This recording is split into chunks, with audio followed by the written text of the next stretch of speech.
According to stats from Microsoft Corporation and StatsCounter, in the first quarter of 2023, there were around a billion active devices around the world that ran Windows 10. In spite of technical issues that have become typical at launch, aggressive distribution tactics, as well as major privacy concerns caused by abundant telemetry features, generally speaking, nowadays, Windows 10 is commonly viewed in positive regards.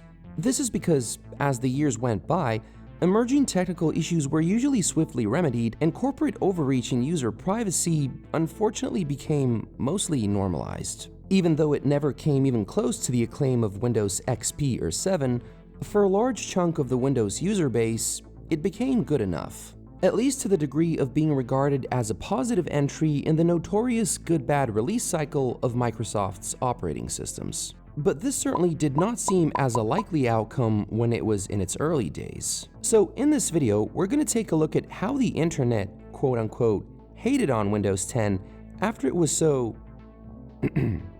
generously released to the public for free. But before we do that, have in mind that this video can be consumed in just audio form, so if you have anything to do, feel free to do it while listening. Also, please consider supporting the channel by subscribing and turning on bell notifications. Thanks a ton. Now, there's a reason I use the phrase quote-unquote when I said how people hated on Windows 10, and it's because a lot of this stuff was actually fully warranted criticism. For instance, a lot of people were pissed off at Microsoft before they even started using Windows 10 because Windows 10 wasn't even supposed to be on their system in the first place. One user argued that the reason why so many people are using Windows 10 is because they were forced to download it by Microsoft's broken update system. Windows 10 was active on over 200 million devices because they either didn't give people a choice, nagged the crap out of them, and in some cases even sneaked it onto systems without consent, another person said. Now, to put things into context, at the time, Microsoft was bragging about how Windows 10 was running on over 200 million devices worldwide, which in their minds was supposed to be some sort of statement of the success and/or quality of the new operating system. However, what people were pointing out was the fact that those stats were highly inflated by a substantial number of unwanted or accidental upgrades.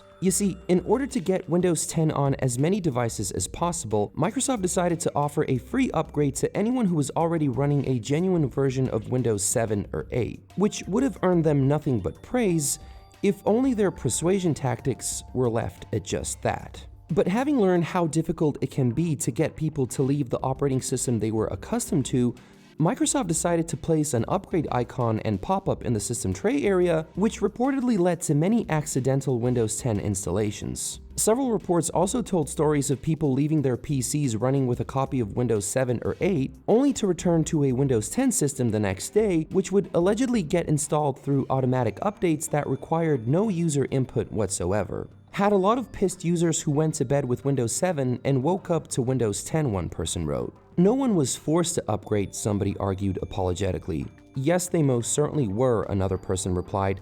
I personally know of several people whose computers were upgraded to Windows 10 overnight without their consent or knowledge. It happens in the form of a standard automatic update, and if it didn't happen to people I know, I wouldn't have believed it myself. Admittedly, I too had to hear about this from somebody close in order to start taking it more seriously.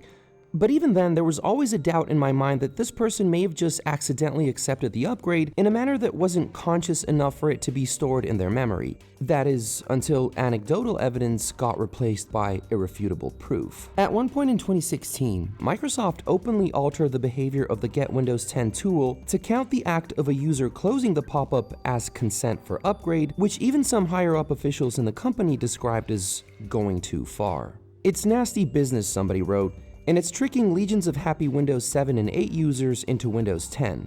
Beyond merely burning bridges with consumers, these forced, non-consensual upgrades could have more insidious consequences. And for a number of people, those bridges indeed have been burned, especially when other characteristics that take control away from the user are taken into account. I'm a longtime Windows user, one person wrote, who pushed and sold a lot of copies of the OS. I no longer like the direction it's headed. Microsoft has become too big and needs some competition, even if it means breaking up the company. Now, the first part of this particular comment briefly touched on the subject of spying, creating a good segue to another major concern that brought a ton of criticism upon Windows 10, which is privacy. Besides bragging about the fact that Windows 10 was installed on over 200 million devices worldwide, Microsoft went a step further by posting user activity stats, including the amount of hours the OS was collectively used, the number of questions asked of Cortana, and the number of times photos were viewed in the new Photo app. Wait, they know how many active users Windows 10 has? They know how many photos you view? How many games you stream? Jesus Christ. That is one thing I do not want my operating system to do. They know how many times I swipe my photos? I feel violated. The list of data points that Windows 10 was able to collect and send to Microsoft is quite long. Just to give you an idea of the overreach we're talking about here, under the default Express settings, Windows 10 was configured to send various pieces of data to Microsoft, including contacts, calendar information, Wi-Fi names and passwords, typing and inking data, app usage stats, location data, and in some cases, even data from your emails and text messages. As a cherry on top, Windows 10 also generated a unique advertising ID for each user on a device that could be used by third parties for the purposes of user profiling. And mind you, I'm structuring these sentences in the past tense merely for stylistic purposes. For those of you who maybe haven't been paying close attention to the industry over the years, the aforementioned practices are anything but a thing of the past.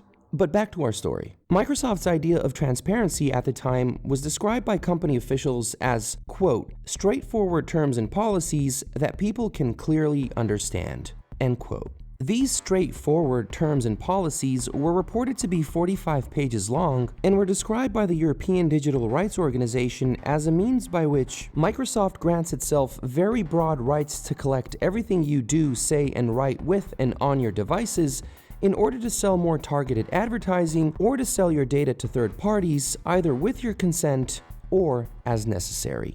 In an article for Rock Paper Shock, writer Alec Meir argued the following. There is no world in which 45 pages of policy documents, an opt-out setting split across 13 different setting screens and an external website constitutes real transparency. Now, truth be told, users did have the ability to opt out of a lot of the data collection. However, Microsoft definitely did not make it easy, because a lot of the privacy settings were scattered throughout numerous sections of the Settings app, which made this process extremely tedious even for the tech-savvy.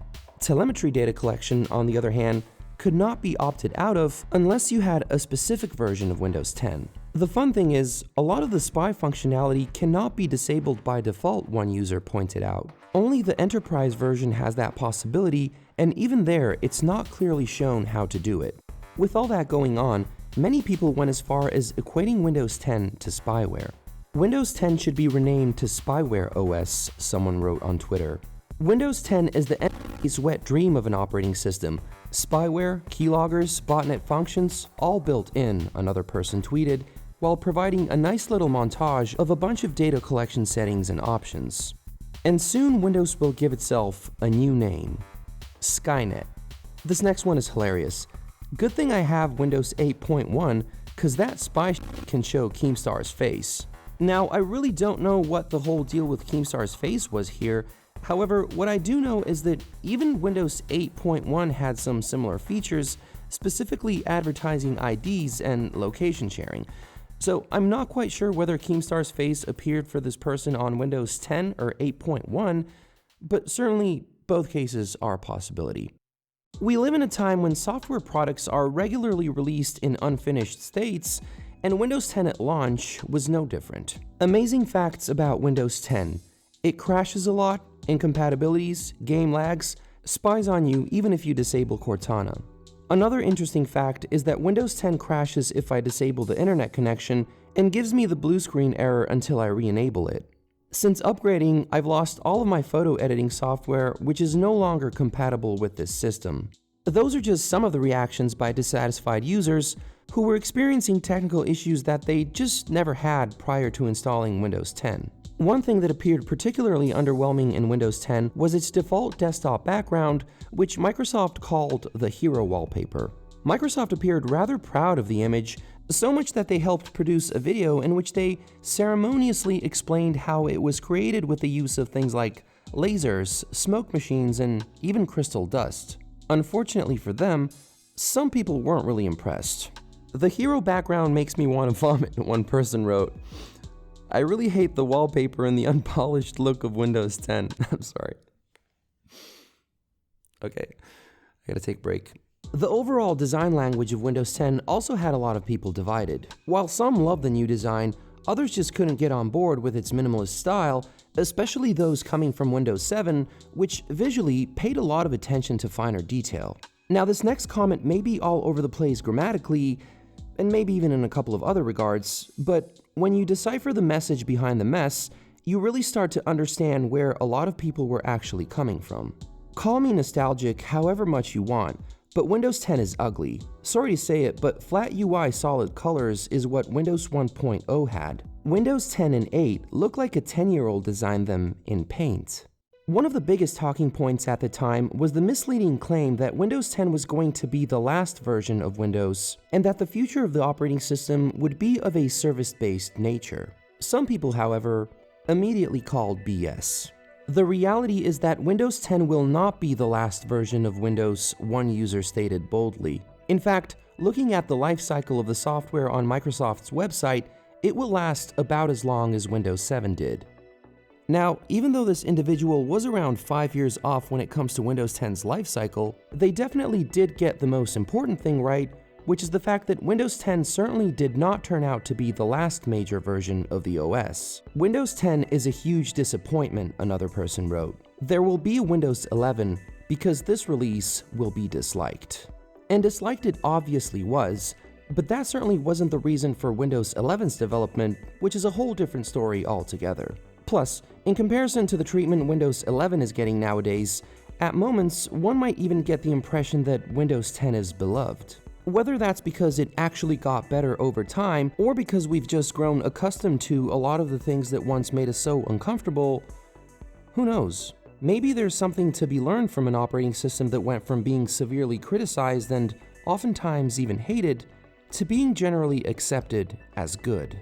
Now, it may be something about the operating system, or maybe it's just something about ourselves. Thanks for watching, and as always, stay strong.